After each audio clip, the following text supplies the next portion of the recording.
Hi, Melissa. Hi, how are you? I am great. I am great. I'm really excited to introduce you to all the savvy customers. Melissa Muscedere is the assistant winemaker at Muscedere Vineyards, a family vineyard.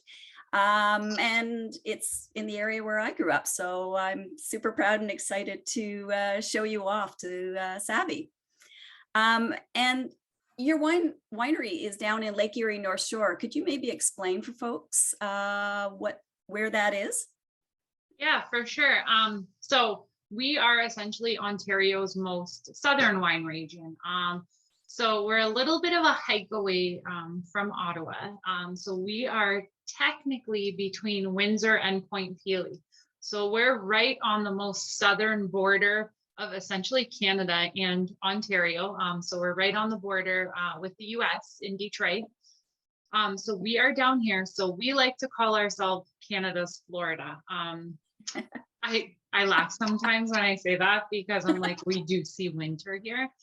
But yeah, so we are in what I would deem Canada's Florida. So down here we do have bud break that happens a little bit earlier. And since our bud break happens a little bit earlier, essentially that gives us more growing degree days than any other area in Ontario. So down here in Lake Erie North Shore, you'll see a lot of white varietals planted, like your Pinot Grigio, your Vidal, your Riesling. There are a few Auxerrois, Sauvignon Blancs, and Chardonnays. But you'll also see a lot of reds.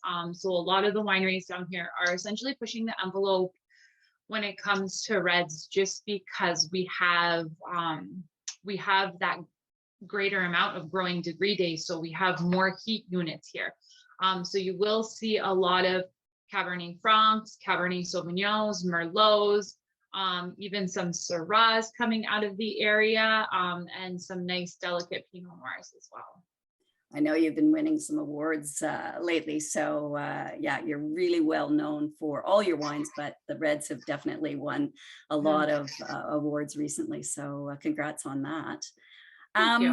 What's happening at the winery right now? So it's, as you say, a little earlier bud break down there. So right now, well, we've seen every season essentially the past 2 weeks. Us as well. But we have essentially just finished. So we are done pruning the vineyard and we have tied down essentially all of our canes in the vineyard. If we were in the vineyard, essentially looking at our buds right now, what you'll notice is for the most part, Riesling, Cab Franc, Vidal so far, they're all swelled up and they are ready for bud break. So we're anticipating within the next week or so, we'll have basically complete bud break across our whole vineyard.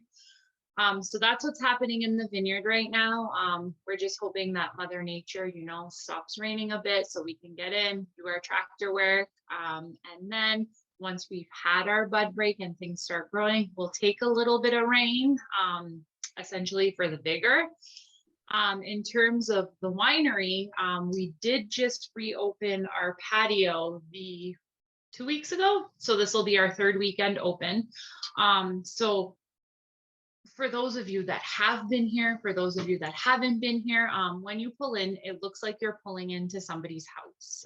And you, for the most part, are. My parents built this house in '04. And when this house was built, the plan was never to turn any part of the house into the winery. The plan was always to build separately when we opened. But what economically made the most sense when we opened in '06 was the basement level of my parents' house was a walkout to our back patio. So we turned that into our retail space and we redid our whole back patio area with a gazebo, a wood-fired pizza oven. So now May through October, right now we're going Friday, Saturday, Sunday. You can sit on the patio, have a glass of wine, have a pizza. Then starting mid-June, we will have the patio open every day until Labor Day. So I always say we're very multi-generational here. We get people that will come with kids, we get like adults, we get the grandparents, we get basically the entire family will come out. So it's very much a large green space with our vineyard and with a patio area. So I think it's very inviting. It is very inviting. I have been there and it's lovely. And if Thank you. anyone wants to go visit, I recommend it highly. Awesome. Thank you. Well, we're here to talk about rosé, so we should do that. I actually have a bottle here in Ottawa of Me too. your Oh, you can 2020 too. rosé. Yes. And it's beautiful. It's such a pretty color. It's so beautiful. So tell everybody what's in the bottle. So it's funny because I think back to 2020, and most people, when they think of 2020, all anybody thinks of is the start of COVID-19, the start of the pandemic. And the craziest part about that year is, as weird as everything that was going on in the world, the one thing we did have that year is we had a fantastic grape growing year in the vineyard. So while we were looking at an empty patio, we were looking at a vineyard that looked nicer and more meticulous and perfectly grown. We got rain when we needed rain. We got drought when we needed drought. So it was the weirdest thing, because I was like, COVID-19 is happening, but Mother Nature this year has decided to give us almost everything that we need, which she doesn't always agree with us. So essentially what we do with our rosé is an assemblage. So our rosé does have Cab Franc and Vidal blended into it. Our rosé used to be strictly 100% Cab Franc, but then completely on quantity issues because we needed more rosé. That's how we ended up doing some trials, and we ended up blending some of our Vidal into it as well.